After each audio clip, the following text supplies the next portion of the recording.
કહેવા માંગુ છું કે રામદેવી ટેકરો નહીં બધાય ગુજરાતનો કોઈ પણ ગરીબ ઘર વગર નહીં રહે એવું કોંગ્રેસ પણ સંકલ્પ કરે અને હું પણ જાહેરમાં કહું છું કે મારો કોઈ પણ ગરીબ ભાઈ ઘર વગર નહીં રહે।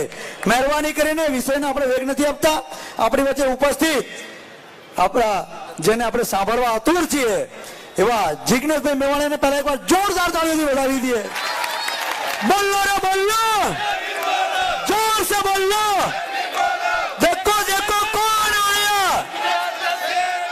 देखो देखो कौन आया, जिग्नेश भाई मेवाणी साहब।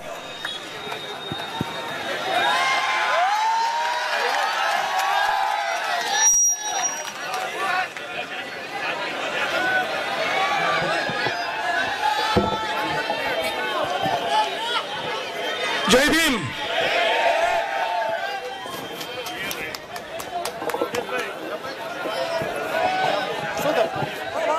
जय भीम, जय भीम।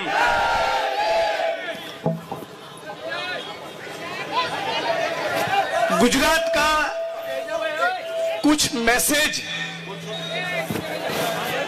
हम आसाम भी भेजना चाहते हैं, तो थोड़ा हिंदी और थोड़ा गुजराती में अपनी बात रखेंगे।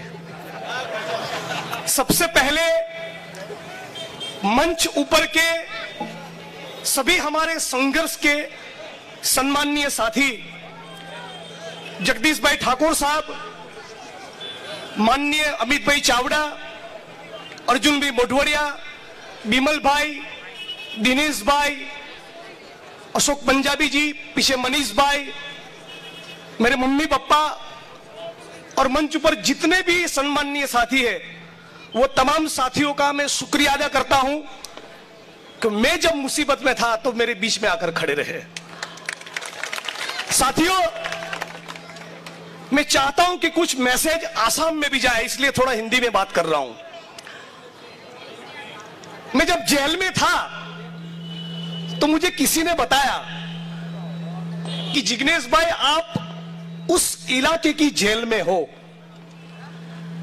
जहां पर एक जगह है जिसका नाम है हुजो, और वो एक ऐसी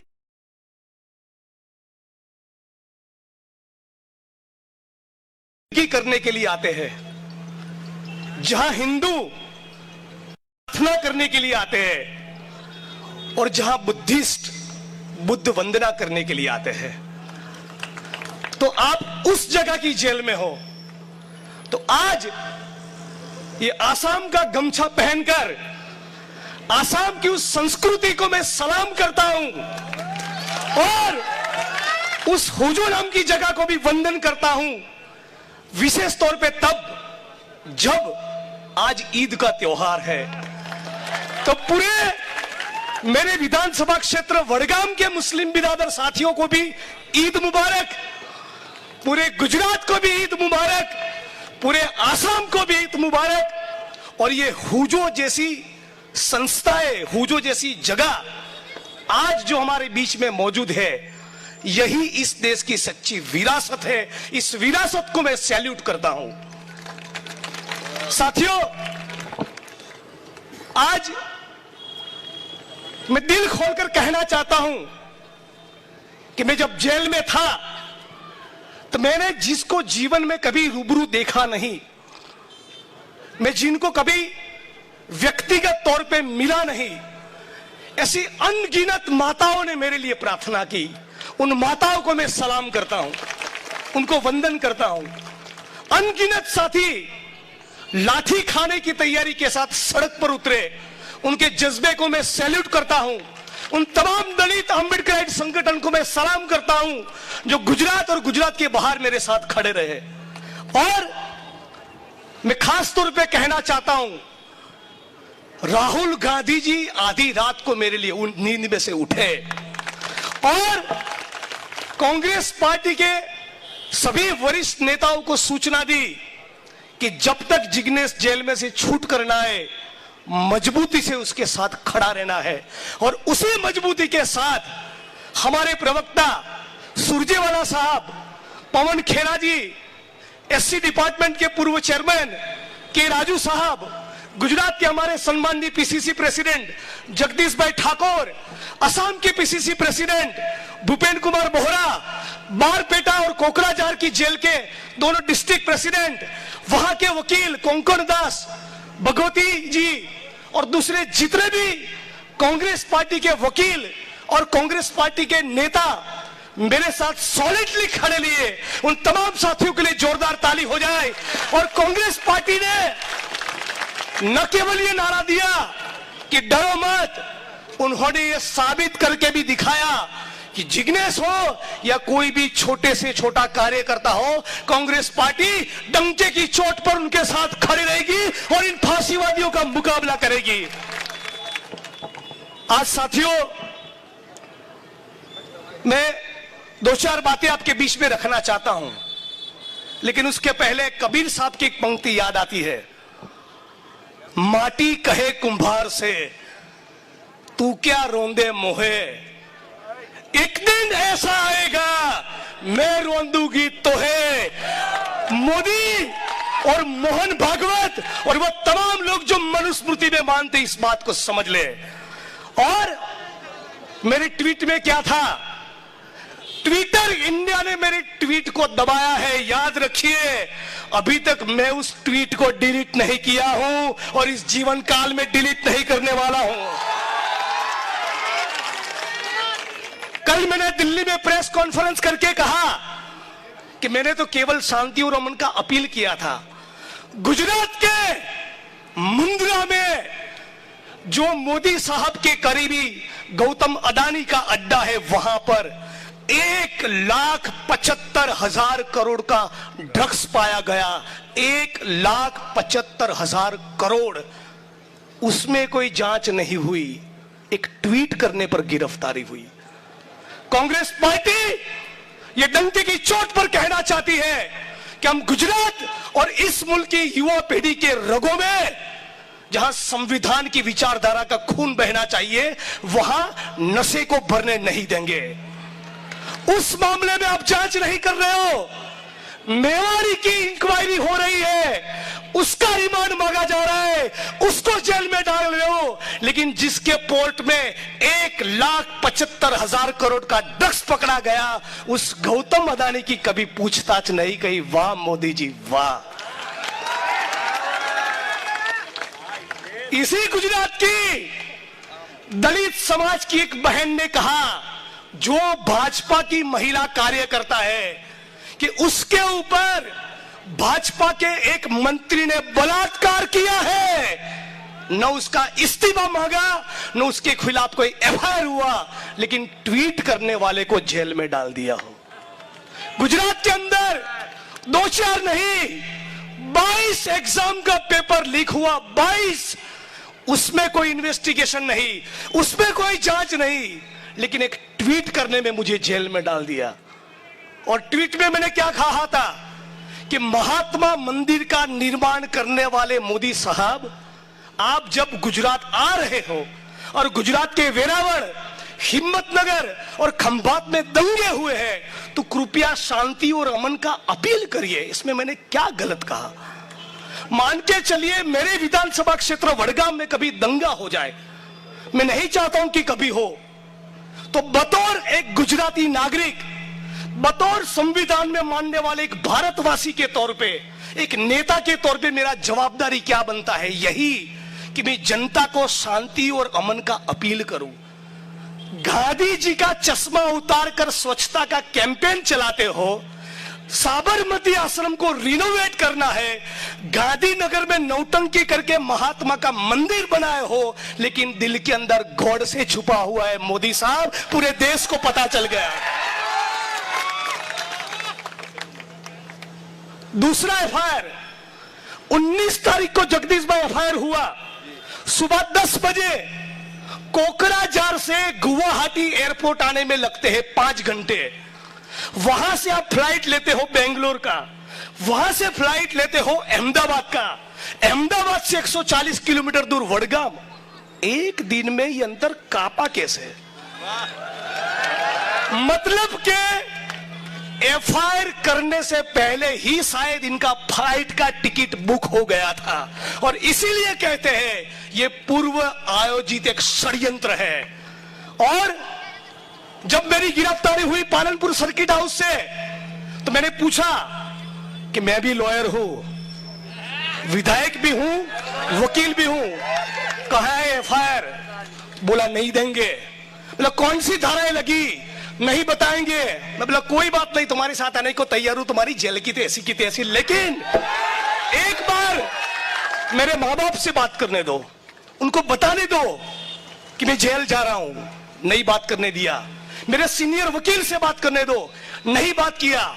आधी रात को आसाम पुलिस का तमाम काम छोड़कर 2500 किलोमीटर दूर बैठे गुजरात के विधायक की गिरफ्तारी के लिए कितना बेचैनी है। और रात को 12 बजे मेरी गिरफ्तारी करके मुझे लेके गए। आप तमाम साथियों से रिक्वेस्ट है, एक जबरदस्त ताली हो जाए। जगदीश भाई ठाकुर और अम्बेडकरवादी संगठन सारे एयरपोर्ट रात को 2 बजे पहुंच गए थे। वहां से मुझे लेके गए। रास्ते के दौरान मैंने पूछा कि अब तो बताओ भाई, अब जब तुम्हारी कस्टडी में आ गए हैं, फ्लाइट में बैठ गए, अब तो बताओ कि क्या कसूर है। उसके बावजूद एफआईआर का कॉपी नहीं दिया।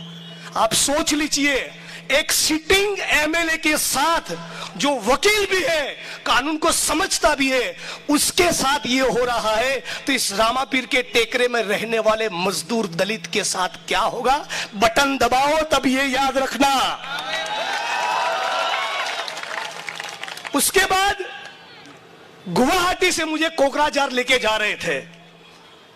मेरी मम्मी बैठी है, मां की कसम 1 इंच पेट का पानी नहीं हिला था। लेकिन 5 गाड़ियों का काफला, बीच में मेरी गाड़ी, आगे 2 गाड़ी, पीछे 2 गाड़ी, 5 गाड़ियों का काफला। और मानो कि न जाने कितने बड़े टेररिस्ट को पकड़ के लाए हो।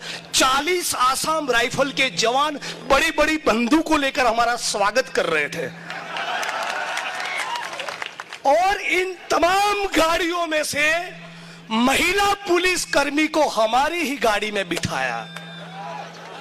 इस तमाम गाड़ियों में से महिला पुलिस कर्मी को हमारी ही गाड़ी में बैठाया, और वो भी आगे की या पीछे की सीट में नहीं, हमारी बगल की सीट में बैठाया।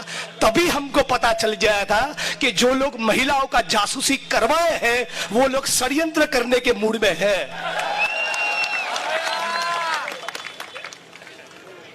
लेकिन आजकल गुजराती में कहते करोड़रज्जू, शायद हिंदी में भी वही शब्द होगा, अंग्रेजी में कहते स्पाइन।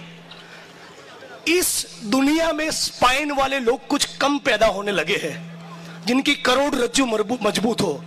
लेकिन आसाम की इस जज महोदय को ये आरोपी जिग्नेश मेवाणी इस मंच पर से सलाम करता है कि उसने जो मजबूत स्पाइन दिखाया है, उसने अपने बेल के ऑर्डर में न केवल मुझे रिहा किया, रिहा करने के साथ साथ ये भी कहा कि जिग्नेश मेवाणी के खिलाफ का ये एफआईआर फर्जी एफआईआर है, बनावटी एफआईआर है, फॉल्स है, फैब्रिकेटेड है और मैली मनसा से फाइल किया गया एफआईआर है। कौन कहा? जगदीश भाई या अमित भाई नहीं, आसाम का न्याय तंत्र कहा। और यही आसाम की सलकाल के गाल पर लगा हुआ तमाचा है। और गुजरात की सरकार को कहना चाहता हूं, इतने निकम्मे हो कि गुजरात की अस्मिता और गौरव को रोंदने के लिए आसाम की पुलिस गुजरात में आई और तुम भी उसका कुछ नहीं उखाड़ पाए। शर्म आनी चाहिए। आज आसाम की पुलिस गुजरात में आए और गुजरात के एक सिटिंग एमएलए को किडनैप करके ले जाए, ये गुजरात की अस्मिता और गुजरात के गौरव को खंडित करने की बात है। ये केवल दलितों का आत्मसम्मान के ऊपर खिलवाड़ नहीं, ये पूरे गुजरात की 6.5 करोड़ जनता का अपमान है। इस बात को इस प्रकार से लेना चाहिए। आज आसाम के न्यायतंत्र ने जो टिप्पणियां की, उस टिप्पणियों के ऊपर शर्मिंदगी महसूस करने के बजाय, अपने जमीर को पूछने के बजाय, आसाम सरकार को अपने कैरेक्टर को रिव्यू करने के बजाय उस कमेंट को कहीं पब्लिश न किया जाए, इसलिए स्टे ऑर्डर लेके आ गई, लेकिन अभी भी सॉरी कहने को तैयार नहीं। अब सवाल यह हो रहा है, और इस मंच की पहली लाइन से आखिरी लाइन तक के सारे लोग इस बात को सुने और समझे। सवाल यह हो रहा है कि 2500 किलोमीटर दूर बैठे गुजरात के एक विधायक को गिरफ्तार करके उसकी गिरफ्तारी के वक्त 14 दिन का रिमांड मांगकर दूसरे केस में फंसाकर फर्जी मुकदमा करके उसमें भी 14 दिन का रिमांड मांगकर जेल के अंदर बंद करने में आसाम की सरकार को क्या रुचि? कुछ तो कारण होगा ना, कुछ तो वजह होगी ना। वजह केवल एक ही है, वजह यही है कि उनको उनके पॉलिटिकल बॉस जो नागपुर के इशारों पर काम करने वाले दुर्योधन और दुशासन है, उनकी सूचना थी कि उसके ऊपर एफआईआर करो। और ये एफआईआर इसलिए हुआ है कि पूरे देश में मैं बीजेपी और आरएसएस के खिलाफ लड़ा हूं और इस बात का मुझे गौरव है। यह एफआईआर इसलिए हुआ है कि 2018 के राजस्थान के चुनाव के दौरान राजस्थान के 2.5 लाख दलितों से मैंने शपथ दिलवाया बाबा साहब अम्बेडकर के नाम से कि न जीवन में कभी भाजपा को वोट करेंगे, न आरएसएस की शाखा में पैर लगेगा। इसीलिए यह एफआईआर हुआ है। 2.5 लाख दलितों ने मेरे साथ प्रतिज्ञा ली है कि जीवन में कभी आरएसएस की शाखा में पैर नहीं रखेंगे, और सौगंध भीमराव बाबा साहब अम्बेडकर के नाम से जब दलित लेता है ना तो मर जाएगा, लेकिन वो सौगंध कभी तोड़ेगा नहीं। ये एफआईआर इसलिए किया गया है कि इनको सत्ता का घमंड है। धवल पटेल नाम का गुजरात का पत्रकार सवाल पूछता है, राष्ट्रद्रोह का मुकदमा करके जेल डालो। आदिवासियों की जमीन के लड़ने वाला लखन मुसाफिर नाम के एक्टिविस्ट वो सवाल पूछता है, उसको तय पार कर दो। कोई एक्टिविस्ट है, कोई मानव अधिकार का कार्य करता है, कोई वकील है, कोई पत्रकार है, कोई विपक्ष का नेता है। इन नागपुर की नारंगियों को विरोध करने वाले प्रतिरोध के सुर पसंद नहीं है, और अपनी सत्ता के घमंड में चूर होकर वो विपक्ष की हर एक आवाज को कुचलना चाहते हैं। लेकिन किसी ने सही कहा कि जो हिटलर की चाल चलेगा वो हिटलर की मौत मरेगा। और मोदी जी, मोहन भागवत जी और गुजरात और असम दोनों सरकारें समझ ले, हम भी तय कर लिए हैं, जब तक तुमको तोड़ेंगे नहीं, मां की कसम तुमको छोड़ेंगे नहीं।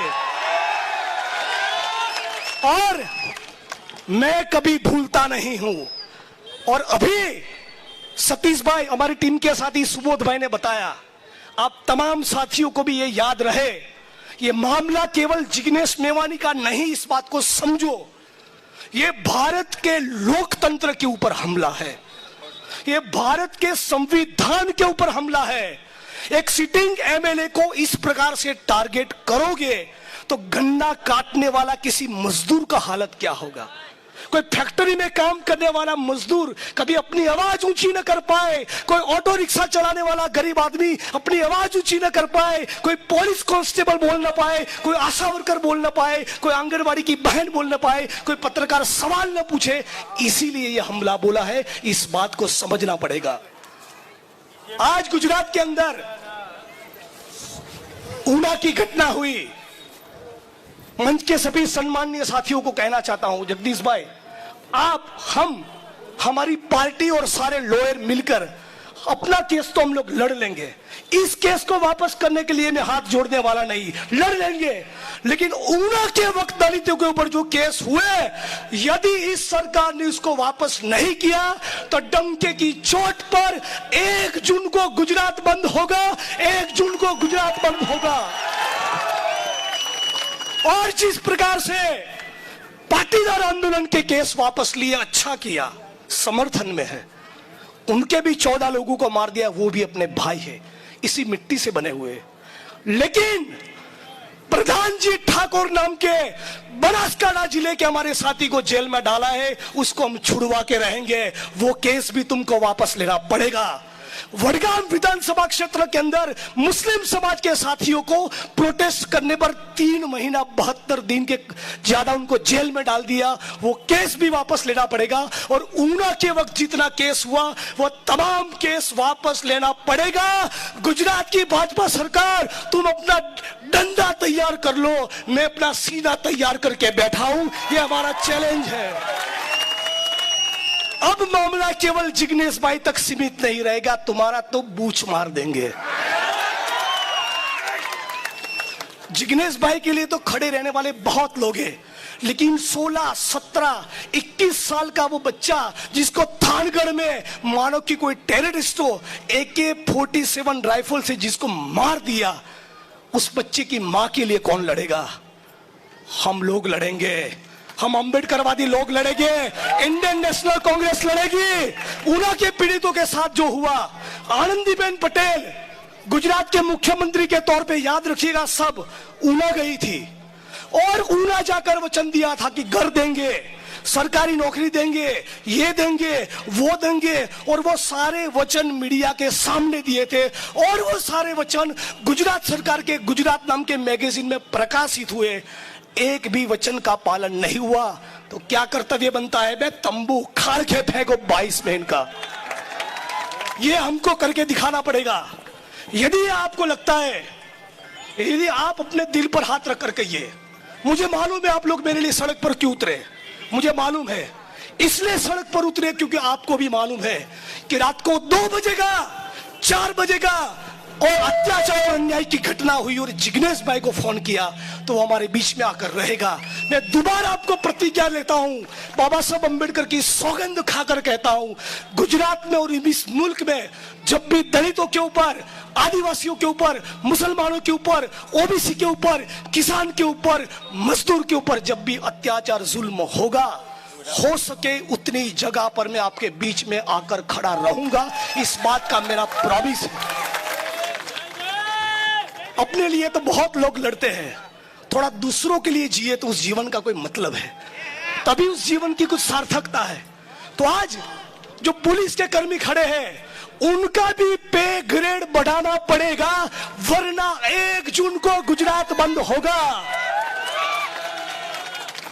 आज जो गुजरात में आशा वर्कर है, आंगनवाड़ी की बहन है, GISF के जवान है, सफाई कर्मी है, मल्टीपर्पज हेल्थ वर्कर है, होमगार्ड के जवान है, यदि आउटसोर्सिंग कॉन्ट्रैक्ट सिस्टम को खत्म नहीं किया तो 1 जून को गुजरात बंद होगा। आज साथियों, कहने के लिए तो बहुत है, इनके पाप और इनके कारनामे कहां कम है। 27 साल के पाप गिनवाने बैठेंगे तो सुबह हो जाएगी। मैं अपनी बात को खत्म करने से पहले आखिर बार आपसे ये रिक्वेस्ट कर रहा हूं, ये मेरा कॉल नहीं, ये मेरे केस वापस लेने का कॉल नहीं, ऊना के वक्त जो लोग लड़े हैं उनका मुकदमा वापस लेने का कॉल है। आप तमाम लोगों को पूरा रामापीर का टेकरा उस दिन अहमदाबाद बंद करने के लिए मेरे साथ आना चाहिए। आएगा ना? आएगा कि नहीं? और यदि आप लोग सड़क पर उतरेंगे, मैं आपको वचन देता हूं, पुलिस की लाठी चालू MLA होने के बावजूद खाने के लिए मैं सबसे पहले आपके साथ खड़ा रहूंगा। आज साथियों, गुजरात में बहुत ज्यादा जुल्म बढ़ गया है, इनको जो चर्बी चढ़ी है थोड़ा उतारने का जरूरत है। गुजरात के अंदर दलित, आदिवासी, OBC, माइनॉरिटी यार कितना होता है? गुजरात का 80% आबादी है। इस 80% आबादियों को इस नागपुर की नारंगिया साला 27 साल से परेशान कर रही है।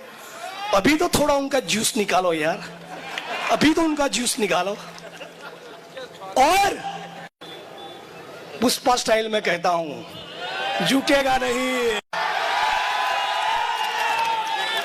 और आज आप तमाम लोग जो इस जगह पर बैठे हैं, आप तमाम साथियों से आखिरी बात कहकर मैं अपनी वाणी को विराम दूंगा। आखिरी बात, जो जहां बैठा है वहां 1 मिनट के लिए खड़ा हो जाए, केवल 1 मिनट के लिए। ये आसाम की पुलिस को, ये आसाम की सरकार को और गुजरात की सरकार को और मोहन भागवत को ये जवाब होगा। चलिए बाबा साहब अम्बेडकर के नाम से प्रतिज्ञा लेते हैं कि जीवन में कभी ना भाजपा को वोट करेंगे, ना जीवन में कभी आरएसएस की शाखा में पैर रखेंगे। तैयार हो तो बोलो जय भीम, जय संविधान। हम गुजरात के, अहमदाबाद के सारे लोग एक साथ मिलकर बाबा साहब अम्बेडकर के नाम से, संविधान के नाम से ये प्रतिज्ञा लेते हैं कि जीवन में कभी भाजपा को वोट देंगे नहीं, जीवन में कभी आखिरी सांस तक आरएसएस की शाखा में पैर रखेंगे नहीं। ये हमारी अखंड प्रतिज्ञा है। जय भीम, जय भीम। और आखिर में एक नारा मैं कहूंगा, लड़ेंगे, आपको कहना है जीतेंगे। साथियों, संविधान को आंखों के सामने रखोगे और दिल के अंदर ईमान होगा तो सचमुच जीतेंगे, सचमुच जीतेंगे। तो लड़ेंगे, लड़ेंगे। ये धरती अपने आप की नहीं, किसी के बाप की। जय भीम, जय संविधान, इंकलाब जिंदाबाद। लड़ेंगे, जीतेंगे। धन्यवाद साथियों। हेलो हेलो, खूब खूब आभार जिग्नेशભાઈ, રામદેવભાઈ ટેકરાના તમામ આગેવાનો, Nareshbhai advocate, Vijaybhai advocate, Rameshbhai advocate, Ganpatbhai activist, બધા લોકોનો સાથ સહકાર છે। તમે કહેશો ત્યારે તમારા 1 જૂનના કાર્યક્રમમાં સાથ સહકાર આપીશું। હવે આપણા વચ્ચે ભાઈ સાહેબ, તમે ડિસ્ટર્બ ના કરી, અમે ટેકરાવાળા વચન આપીએ છીએ ભાઈ, અમે તમારી સાથે છીએ જ્યારે કહેશો ત્યારે। હવે સભાના અધ્યક્ષ અને પ્રદેશ અધ્યક્ષ શ્રી જગદીશભાઈ ઠાકોર સાહેબને વિનંતી કરું સભાને સંબોધન કરે।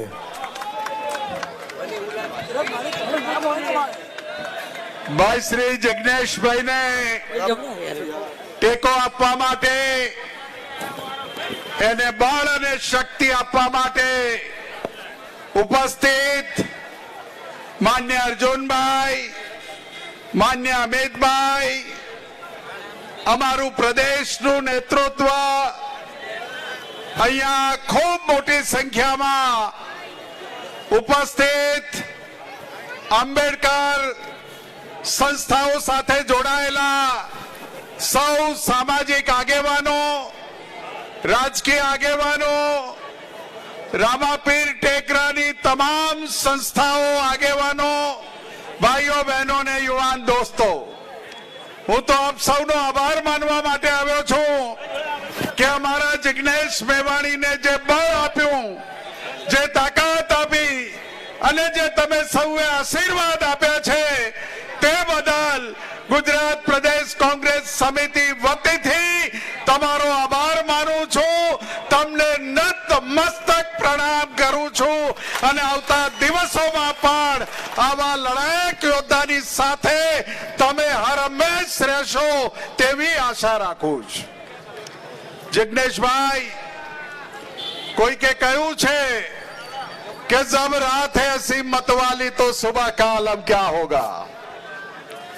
તમારા માટે સમગ્ર ગુજરાતનો યુવા ધન, સમગ્ર ગુજરાતનો એસસી, એસટી, ઓબીસી, માઇનોરિટી, એની સામાજિક સંસ્થાઓ, સામાજિક રાજકીય આગેવાનોએ નક્કી કરી લીધું છે કે જિગ્નેશભાઈ તો એક ધારાસભ્ય હતા અને એની સાથે ભારતીય જનતા પાર્ટીનો સુલતાન અને દિલ્હીમાં બેઠેલો વજીર એક કાન ખોલીને સાંભળી ले કે આ જિગ્નેશ મેવાણી નહીં, જિજ્ઞેશ મેવાણીની સાથે રહેલા એક કાર્યકરનો વાળ વાકો કરી દો. સોગંદ છે છઠ્ઠીનું દાવાણ યાદ કરાવી દઈશું.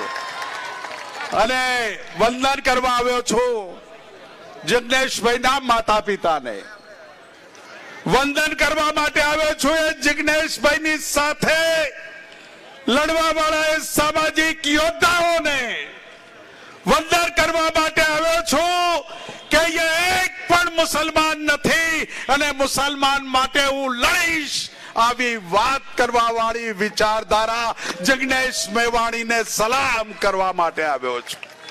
આજ રાજનીતિ છે, આજ સમાજની વિવિધતા છે.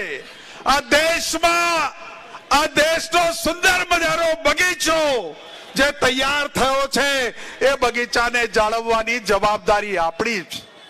5-25 લોકો આ બગીચાને ઉજાડવા માંગતા હોય, 5-25 લોકો આ બગીચાને ખેદાન મેદાન કરવા માંગતા હોય, તેવા લોકોની સામે જિજ્ઞેશભાઈને એની ટીમ જંગે એલાન કરે છે રામાપીરના ટેકરાથી. અને અમારો એવો રામાપીર જે લીલી ધોળી ધજાવાળો ને બીજનો ધણી છે એ રામાપીરના ટેકરા ઉપરથી જેને તમામ ધર્મ ને તમામ લોકો પૂજે છે એવા ધાર્મિક આસ્થાવાળી જગ્યા ઉપરથી એલાને જંગ કરે છે.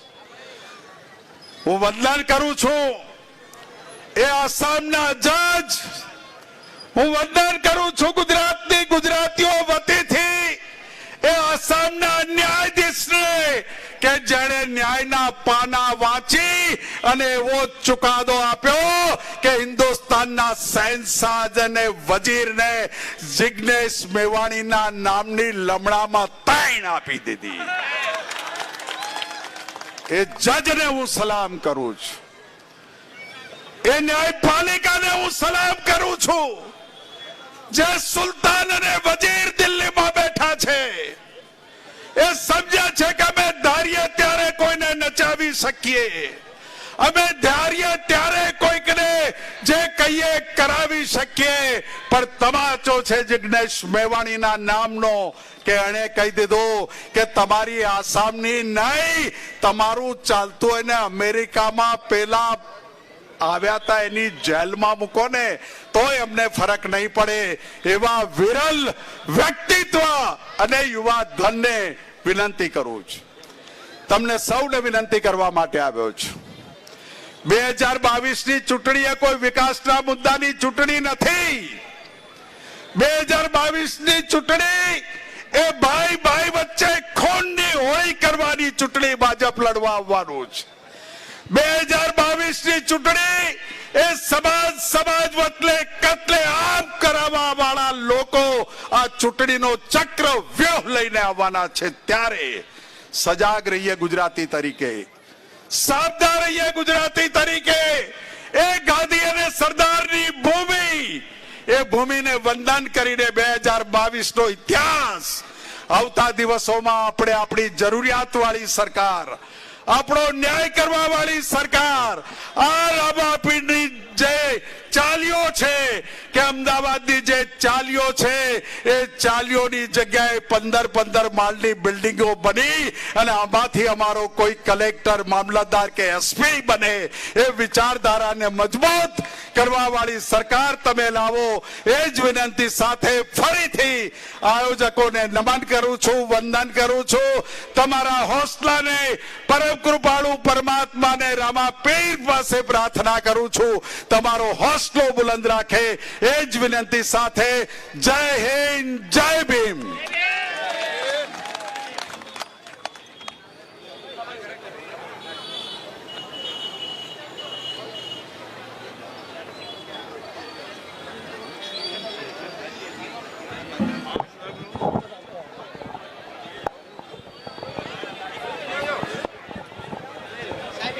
હાલો ભાઈ પ્લીઝ પ્લીઝ યાર. હાલો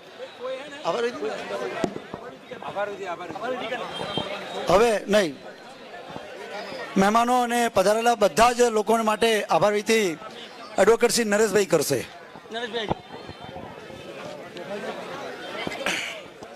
આજના આયોજનને સફળ બનાવવામાં કોંગ્રેસ પક્ષ, રામદેવ પીરના ટેકરાના તમામ સાથીઓ અને આરડીએમના તમામ સાથીઓનો દિલથી આભાર માનું છું અને સાથે સાથે આભાર વિધિની સાથે જિગ્નેશભાઈને એક વચન પણ આપું છું કે જિગ્નેશભાઈ, અમે તમારી સાથે હતા, છીએ અને હંમેશા રહેવાના. બોલો જય ભીમ.